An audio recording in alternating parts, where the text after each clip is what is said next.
Olá, sejam todos muito bem-vindos, muito bem-vindas. Nós estamos começando mais um De Bem com Você e hoje a gente vai falar sobre uma doença grave que chegou a ser até erradicada no Brasil. Eu estou falando do sarampo, uma doença infecciosa, aguda, viral, transmissível e extremamente contagiosa, muito comum, principalmente na infância.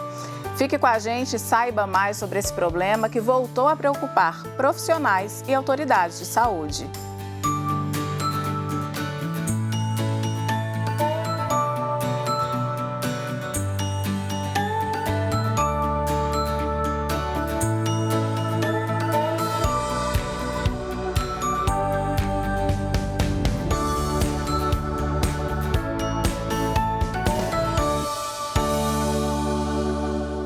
Os sintomas iniciais do sarampo são febre, tosse persistente, irritação nos olhos e corrimento no nariz. Após estes primeiros sinais, costuma também aparecer manchas avermelhadas no rosto que se espalham pelo corpo. E quem vai conversar conosco sobre este sintoma e outras características do sarampo é o coordenador da pediatria do Hospital Vila da Serra, Dr. Nível. Dr. Nível de Lima, seja muito bem-vindo ao nosso programa, doutor. E além desses sintomas que eu citei aí inicialmente, o senhor destacaria mais algum? Não, é isso mesmo que você falou, foi muito bem definido. É um mal-estar, o contágio é muito alto, né? E você pensar em termos de Covid, que tinha aquela estatística de 1 para 1, um contato com uma pessoa passa para uma. No caso do sarampo, 90% das pessoas que tiverem contato com alguém contaminado vão ter sarampo. 9 em 10 vão pegar o sarampo, é altamente contagioso. E os pródromos são esse mesmo, mal-estar, febre, tosse, e que vai evoluir depois com febre muito alta, às vezes 40 graus, né? E depois com exantema, que começa no rosto e vai descendo em direção às pernas. E é uma doença que pode ficar muito grave, mas os sintomas são mais ou menos esses. Uhum. Doutor, e nós falamos aí desse alto índice de contágio. Eu gostaria de saber, a campanha de vacinação, inclusive, que está em vigor, né? Ela prevê a vacinação de crianças, mas ele também é uma doença que afeta adultos. Como que fica essa vacinação para adultos?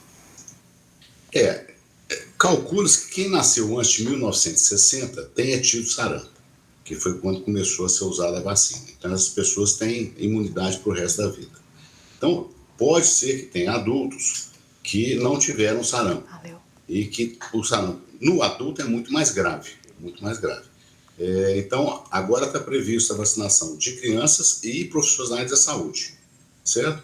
Agora, o resto da população fica difícil de saber, né? Uhum. Por exemplo, caso pessoal, minha esposa foi ter sarampo depois de velha, porque ela era filha temporona, não tomou a vacina, porque não tinha na época, não pegou sarampo, foi pegar depois de velha. E ela, depois de velha, que eu estou falando assim, ela tinha 30 e poucos anos, mas ela ficou bem grave por causa do sarampo. Uhum. Então, essa população adulta desprotegida, não tem como a gente saber.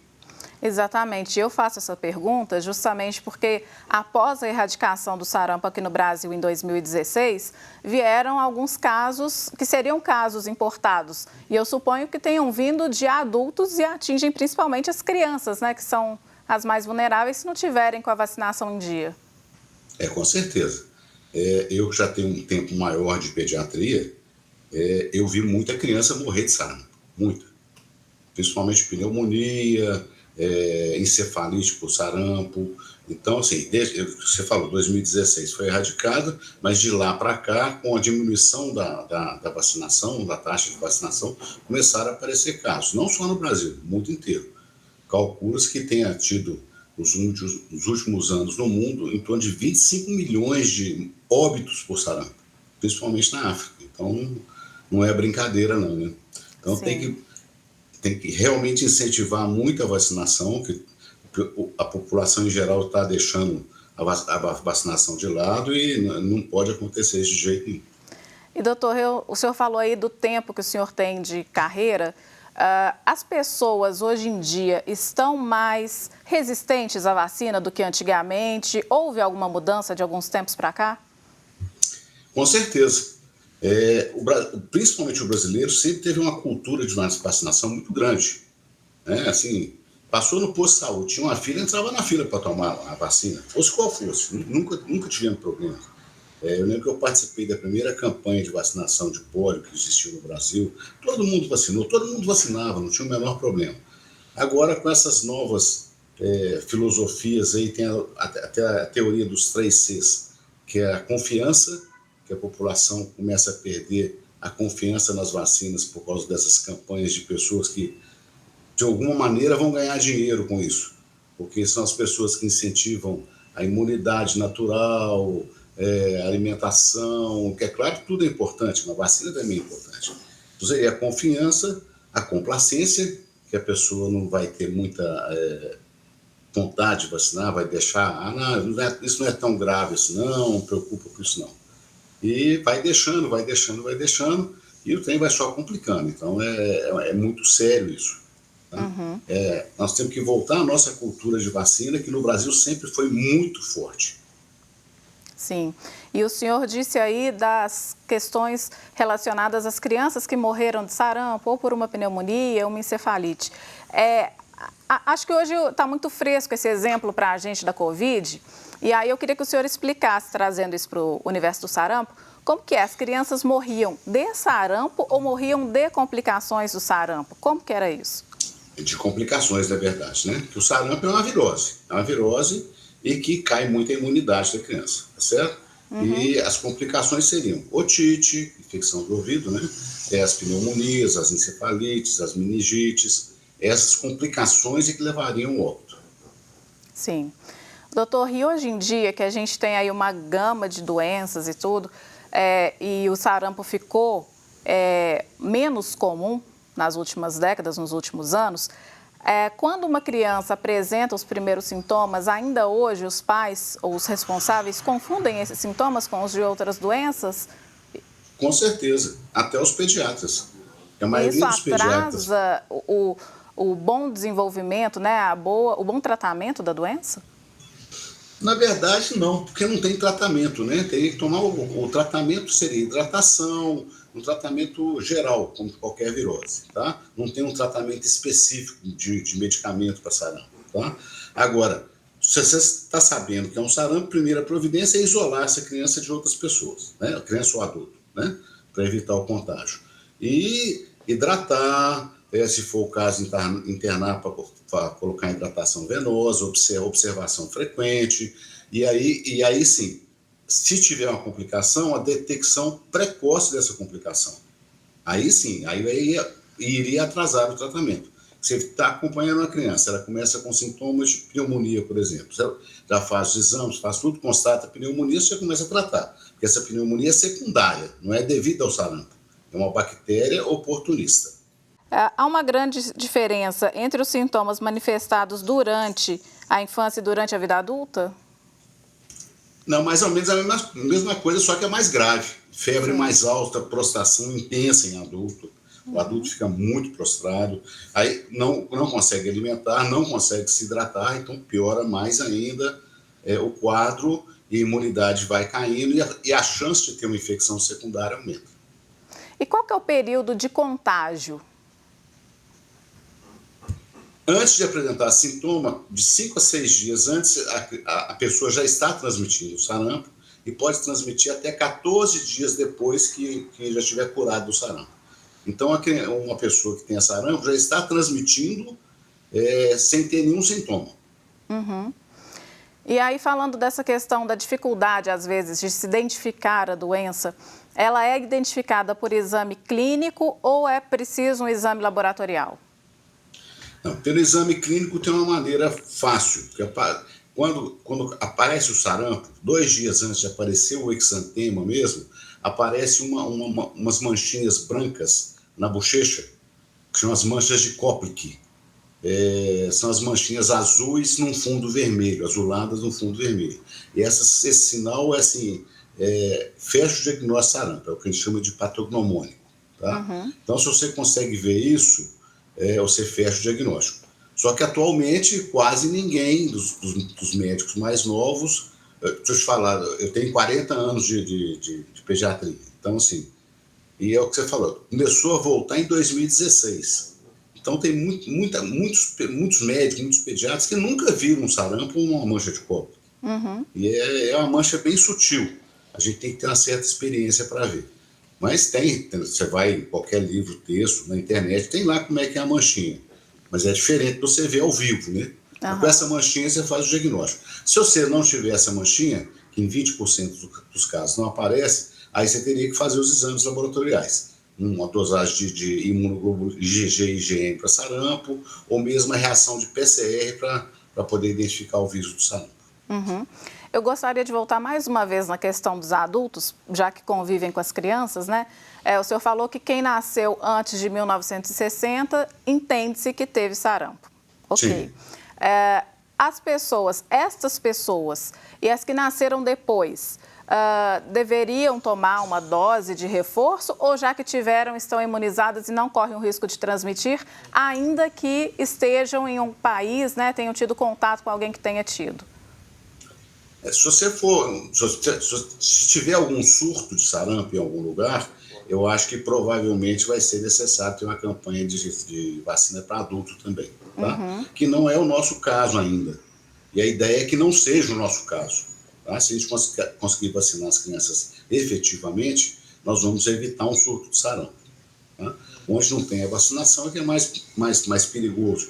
Você pega, por exemplo, na África, que é muito pobre, ou em lugares que o pessoal está com essa cultura de não vacinar, por exemplo, Califórnia, nos Estados Unidos, teve uma epidemia de sarampo há poucos anos atrás, 2, 3 anos atrás, que deu centenas de casos de sarampo, com mais de 200 mortes, porque o pessoal não está vacinando. Tá certo. Doutor, a gente vai fazer um intervalo, tá? Então a gente vai interromper nossa conversa só um instante. Tá bom. De Bem com Você vai para um rápido intervalo, nós voltamos já. Hoje eu converso com o Dr. Nívio de Lima e o nosso tema é sarampo.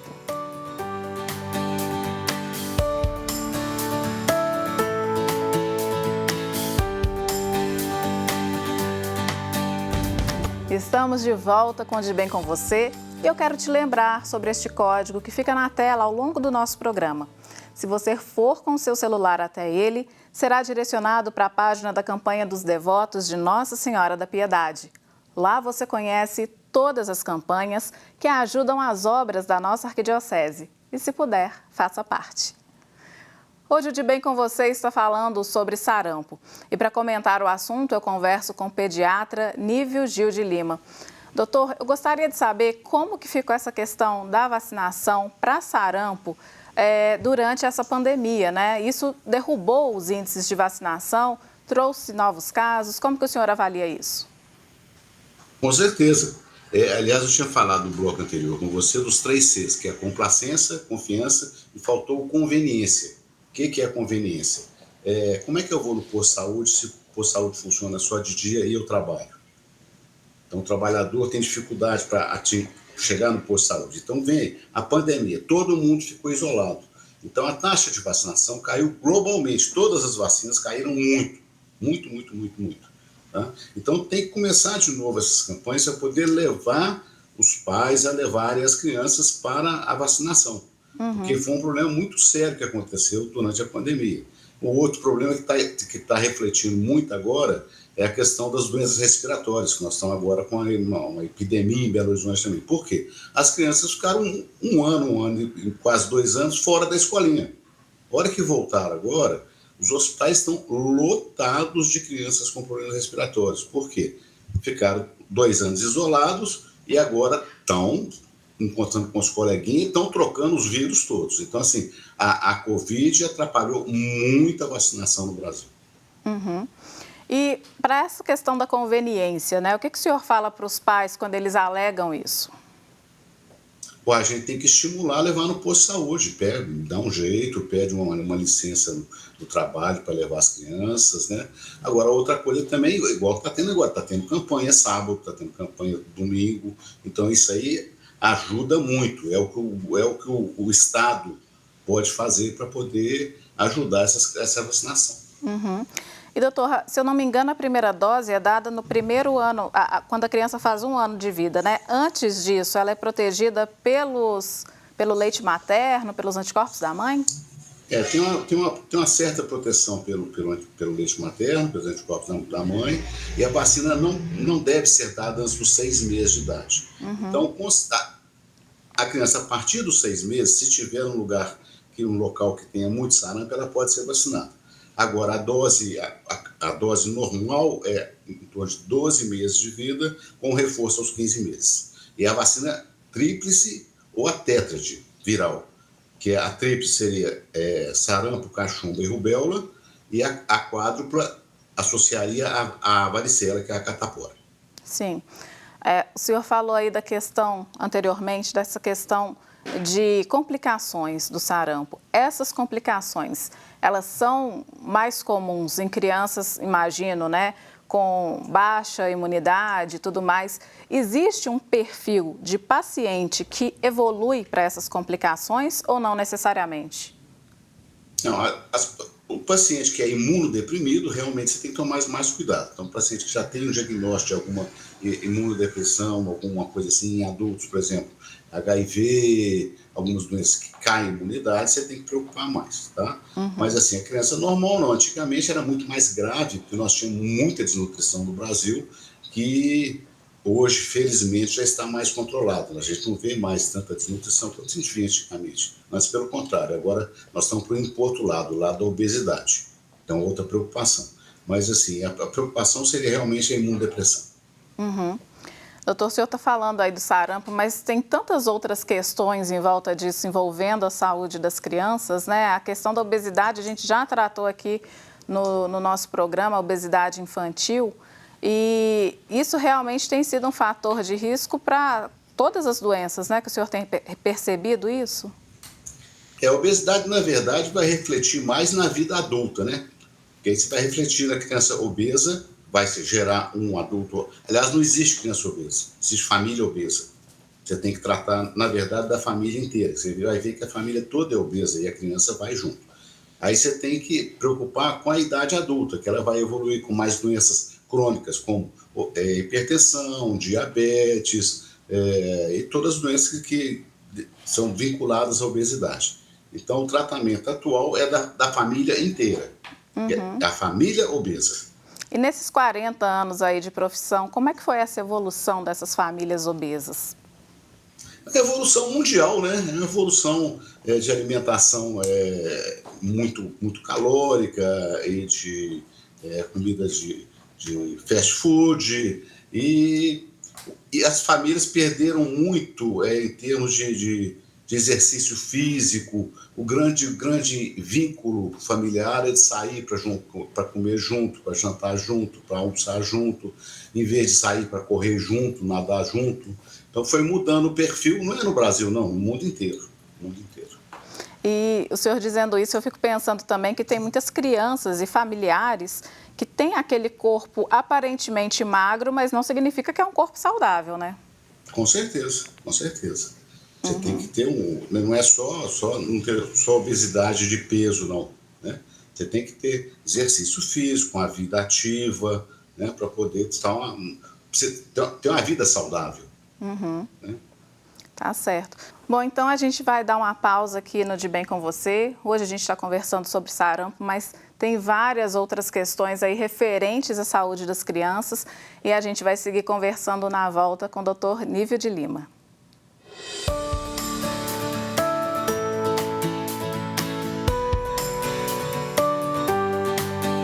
Estamos de volta com o De Bem com Você e eu quero te falar sobre o nosso podcast, o Pode Bem.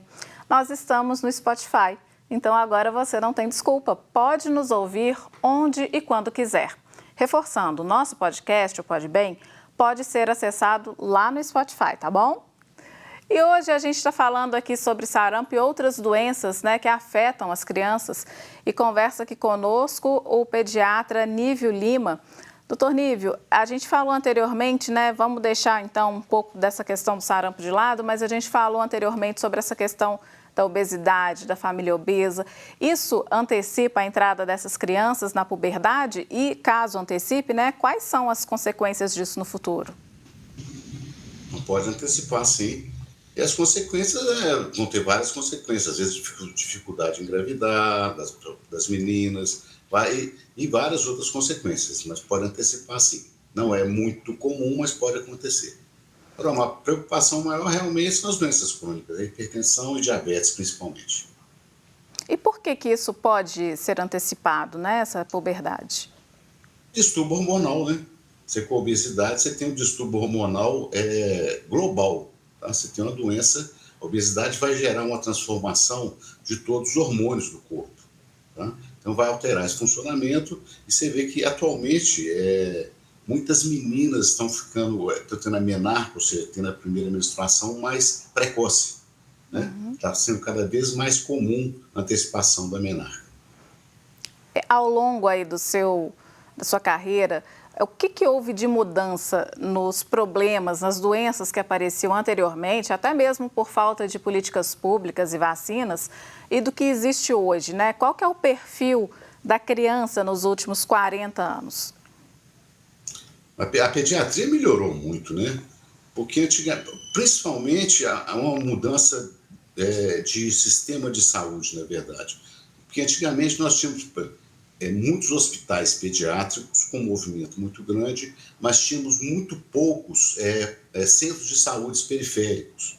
Então, uma coisa que eu vi no princípio da minha carreira, você está atendendo no hospital pediátrico, e as mães chegavam de ônibus da periferia com as crianças mortas no colo, porque não tinha um tratamento precoce. Atualmente, com a multiplicação dos centros de saúde, não acontece mais isso, porque a criança é tratada mais perto de casa e tem um acompanhamento da saúde pública, do SUS. Isso foi uma grande vitória da medicina da pediatria no Brasil. Para você ter uma ideia da mudança do perfil, na década de 80 e 90, fecharam 18 hospitais pediátricos em Belo Horizonte. Era São Tarcísio, São Domingos, Santos Anjos, foram 18 que fecharam. Por quê? Porque não precisava mais. Eles foram esvaziando e foram fechando. Agora, com os postos periféricos, as crianças são assistidas mais perto de casa. Ainda tem a segunda etapa, que são as unidades de urgência, as UPAs, que estão sobrecarregadas. Mas, assim, já melhorou muito o perfil. O que eu vi no princípio da minha carreira de criança morrendo de graça, é muito raro você ver hoje.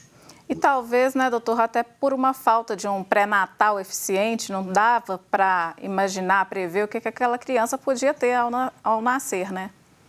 Com certeza, na verdade é tudo, né? É o pré-natal, é a vacinação, é o crescimento e desenvolvimento da criança, se tiver algum sintoma, já vai fazer o diagnóstico precoce e não vai ter nem necessidade de internação, tá certo? Você vai controlar em casa. São doenças que foram mudando o perfil. E a medicina, a minha geração de médico, de pediatra, o que nós vimos nesses 30, 40 anos, nunca ninguém viu. A mudança, o progresso que teve na medicina, em geral, o primeiro CTI de Belo Horizonte foi criado em 1984, CTI infantil, certo? Não tinha CTI infantil em Belo Horizonte. Em 84 é que começou em 2 lugares, na Santa Casa e no Hospital Santa Rita, no Barreiro, que era o hospital de periferia, mas que teve um grupo de médicos que se animaram a fazer um CTI infantil, e muito precário, com muita dificuldade. Agora, a hora que eu vejo agora os equipamentos que nós tínhamos em 84 e agora, nossa senhora, não tem nem comparação. É outra coisa. Atualmente, depois, se você tiver alguma doença grave e for encaminhado para um CTI, para você morrer no CTI, você tem que ser muito bom, viu? Você não morre, não. Não morre mesmo. Tá certo. E o treinamento da equipe, o desenvolvimento foi muito grande. E a especialização também, né, doutor? A gente está falando aí dos avanços tecnológicos, dessa questão toda da unidade primária de saúde, mas a medicina e os profissionais também se qualificaram muito e evoluíram bastante nesses últimos anos. Com certeza, com certeza. Quando nós começamos esses CTIs em 84, não tinha residência de terapia intensiva, não tinha nada. Foi na cara e na coragem, cada um deu o seu jeito, treinou, ninguém sabia fazer uma intubação, não sabia nada. Aí todo mundo foi ter que estudar, não tinha internet, era livro-texto mesmo, era procurar, era escrever para colegas de fora, e depois começamos a sair para treinamentos fora.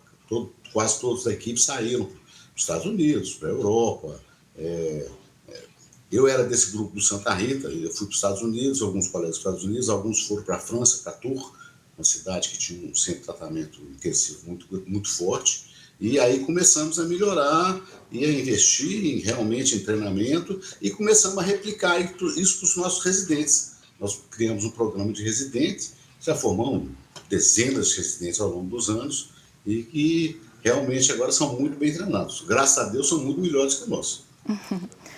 Doutor, e eu gostaria de saber, assim, nessa questão do desenvolvimento cognitivo, né? Como que está isso hoje em dia?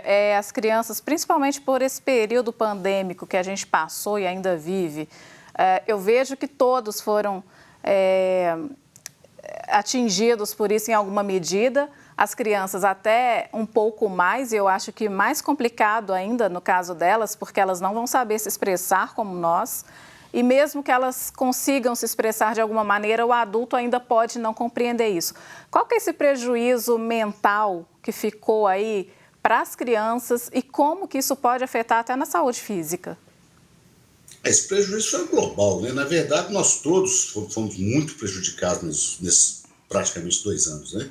Nós fomos roubados em 2 anos da nossa vida, de tudo, de viagem, de passeio, e as crianças perderam esse tempo de estudo e de contato com os colegas e de desenvolvimento social, que isso eu acho que vai ser irrecuperável.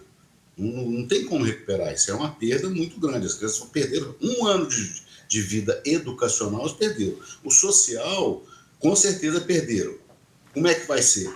Vamos ver o que vai acontecer, não sabemos. Muita coisa de Covid nós não sabemos ainda. Nós tivemos essa epidemia, é o que eu falo com meus residentes, com os colegas. Daqui a 5 anos vão sentar e conversar. Porque ninguém sabe direito ainda o alcance de... E será que acabou ainda? Agora estou vendo os casos na China voltando, 4ª dose de vacina. Aonde nós vamos parar ainda? Nós não sabemos ainda. Então, daqui a uns 5 anos podemos sentar e conversar de novo. Tá certo. E aí, doutor, o senhor falou mais cedo aí das crianças que voltaram a ter contato com os outros colegas e aí surgiram as viroses, isso tudo voltou, né? Isso tudo lotou os hospitais e lota. Eu acho que também até uma atenção para ver se não tem novas doenças ou variantes de doenças que já existiam e também pode pegá-los de surpresa, né? Eu acho que isso vai ser uma grande discussão também. Porque o que aconteceu? Durante a pandemia, as crianças ficaram isoladas. Nós não tivemos, vou falar de uma doença específica, a bronquiolite viral. Tá? A bronquiolite, nós temos muitos casos de bronquiolite. Nesse período de pandemia, acabou. Não teve bronquiolite. Nós não tivemos casos de bronquiolite, o hospital ficou vazio. No meu hospital, assim, nós temos 30 leitos de pediatria e ficava sempre, no período entre fevereiro e junho, começava a bronquiolite, é o período típico da bronquiolite, ficava lotado o hospital, e é uma doença viral, mas tem alguns casos graves que tem que levar para o CTI, pode evoluir até para o óbito, e pega as crianças pequenininhas, em geral abaixo de 1 ano de vida. Tá? Acabou, foi diminuindo a pandemia, voltou a escolinha. Tá? Estourou. De setembro do ano passado até hoje, o hospital está com 100% de ocupação de leitos, a grande maioria com bronquiolite e muitos casos graves. E nós não tivemos epidemia, não. Começou em setembro e está até hoje. Tá? Então, nós não sabemos o que aconteceu, se essa epidemia que nós estamos agora, do ano passado, que prolongou até agora, ou se já juntou com a epidemia desse ano que começou e juntou de novo, nós não sabemos o que aconteceu. E aí vem a grande discussão, que vai ser um problema social. Acho que já está sendo discutido no meio pediátrico. Será que vale a pena colocar a criança na escolinha antes de 1 ano de idade? Expor ela ao risco de ter uma bronquiolite? Nós tivemos um exemplo prático do que aconteceu. Se não teve escolinha, não teve bronquiolite. É um problema social, porque a mãe tem que trabalhar, o pai tem que trabalhar, tem que deixar a criança em algum lugar. Como é que vai fazer? Como é que vai resolver isso? Eu acho que vai ser muito difícil de resolver. Mas a verdade é que nós estamos com epidemia de bronquiolite desde setembro do ano passado e que os hospitais, você está vendo as notícias aí na imprensa, o tempo todo, todos os hospitais pediátricos Belo Horizonte estão lotados. Tá certo, doutor. E a gente vai fazer só mais um intervalinho e na volta tem mais um monte de coisa para perguntar aí para o senhor sobre a saúde das crianças. Tá bom, obrigado. De Bem com Você vai para mais um intervalo e hoje eu estou conversando aqui com o doutor Nívio Lima, que é pediatra, e o nosso assunto aqui hoje é sarampo e saúde das crianças de um modo geral. Eu vou para o intervalo, volto já e espero você.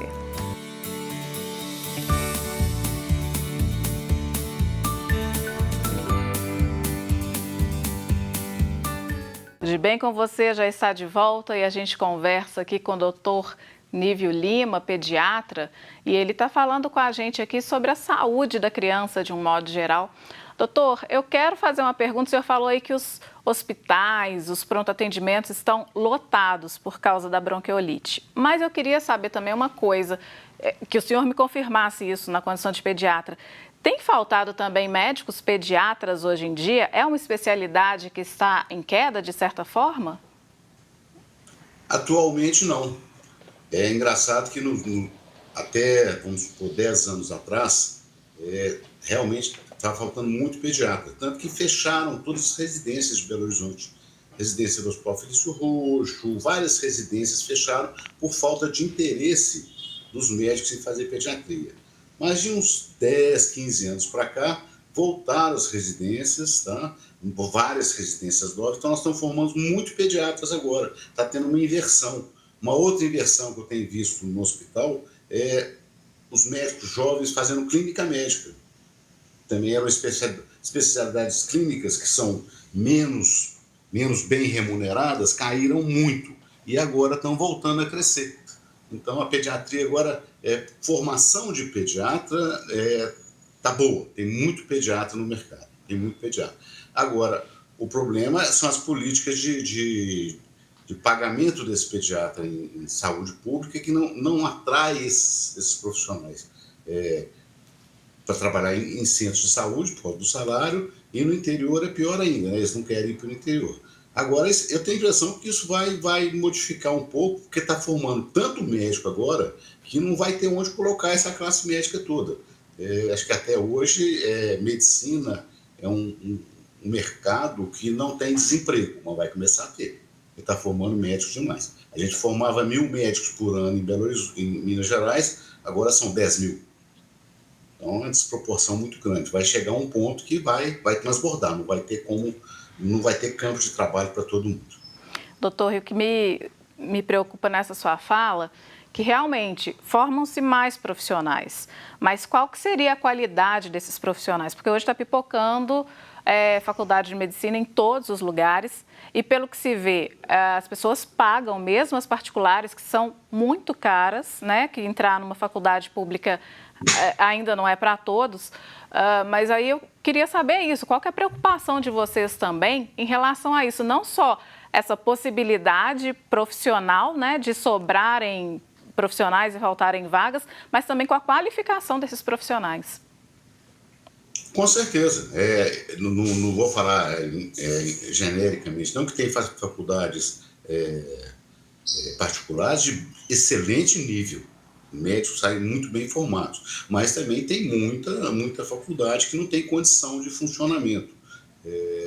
E o problema de controle tem que ser a nível de governo federal. Agora, o Conselho Federal de Medicina, os conselhos regionais, estão alertando para isso há muitos anos já. E tem que ter um controle adequado, que não existe. Qual que é o controle que nós temos agora?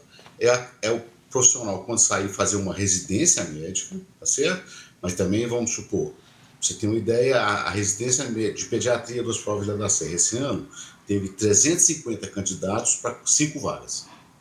É muito pior até que o vestibular, tá certo? É muito candidato para pouca vaga. E então, poucos profissionais vão conseguir fazer uma residência. Então, se ele sair com a formação pior e não tiver acesso a uma residência, vai ser pior ainda. Então, mas tem que ter um controle, vai ter que ter uma revisão desse quadro, porque senão a revisão... Quais são os dois controles que podem acontecer? Você prevenir isso, ou seja, ter uma avaliação das faculdades, só deixar funcionar as que têm condição de funcionar, como nós temos residências. O MEC vai nas residências, controla tudo, se não tiver condição de funcionar, não pode funcionar, não pode ter residência. E as escolas, eu não sei até que ponto são tão controladas assim. E o outro caminho é o quê? É exatamente o que nós estamos falando. Vai ter tanta gente que vai começar o desemprego, que já aconteceu com outras especialidades, né? Antigamente você tinha escola de direito em toda esquina, agora diminuiu. Por quê? Porque não tem mais campo. Fisioterapia aconteceu a mesma coisa. Aliás, fisioterapia já teve muita escola de fisioterapia, depois diminuiu e agora está voltando de novo, está precisando de profissional.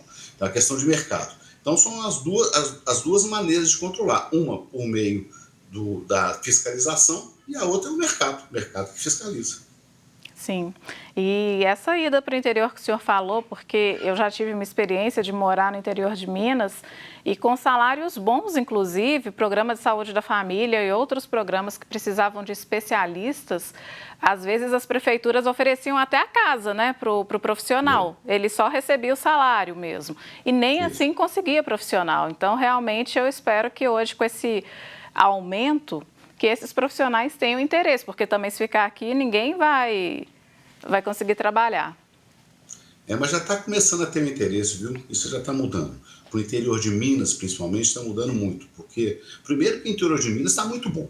Muita cidade boa, muita cidade desenvolvida, tá certo? Então, o pessoal está... Eu vejo meus residentes que saem da residência, pelo menos a metade está indo para o interior. Mas o interior mudou também. E está uma qualidade de vida muito melhor do que a nossa aqui em Belo Horizonte, por exemplo. Você vai em cidades como Sete Lagoas, Uberlândia, Uberaba, isso é até covardia falar, mesmo cidades menores, com qualidade de vida muito boa. Então, para o interior de Minas, está melhorando. Agora, você vai para o Vale de Jequitinhonha, lá, é muito desanimador, porque tem cidades tão carentes que é difícil até para a pessoa praticar uma medicina de um mínimo de qualidade. Ela se desencanta com a medicina, por falta de condições. E isso tem que ter um investimento do governo nessas cidades menores, assim, pobres mesmo, miseráveis, para poder atrair o profissional. Até porque algumas prefeituras mandam para cá, né, doutor? Porque às vezes não tem o profissional, mas não tem o necessário para a pessoa trabalhar, infraestrutura para a pessoa trabalhar, enche o nosso sistema e ninguém é atendido direito, né? Com certeza, porque se montar uma estrutura dessa na cidade pobre, é mais barato botar na ambulância e mandar para a cidade maior. Isso não tem a menor dúvida. Não tem a menor dúvida. E isso é a nível de Brasil também. Nós aqui no hospital temos muitos pacientes que vêm do Pará para cá. Porque é mais fácil botar num avião lá e vir para Belo Horizonte do que montar uma estrutura de saúde no Pará. Sim. Doutor Ri, eu queria saber, a gente falou aí de pandemia e tudo mais, a mudança na vida de todos nós, mas o que os pais hoje podem fazer com esses filhos que ficaram 2 anos em casa? Isso gerou uma acomodação. No início as pessoas queriam muito sair, depois elas se acostumaram com isso e quiseram ficar nesse ambiente caseiro. Como fazer, então, para estimular essas crianças a praticarem atividades, a terem contato, socialização com outras crianças, que é tão necessário aí nesse desenvolvimento? Eu acho que o contato com as outras crianças realmente vai ser via escola, né? Vai ser pela escola, tá? E agora os pais têm que começar, todo mundo sair para a vida de novo, devagarzinho, com todos os cuidados, né? Eu continuo usando máscara, não parei de usar máscara, e eu acho que não só por causa da Covid, mas todas as outras... Essa vai ser uma primeira de uma pandemia, vai ter outras pandemias. Eu não tenho a menor dúvida que nós vamos ter cada vez mais pandemias. Porque você vê a gripe espanhola, por exemplo, que foi a última grande pandemia mundial, em 1917, no Brasil, tem até um livro muito bom, a Ciranda, a Bailarina da Morte, que conta a história da pandemia de 1917 no Brasil.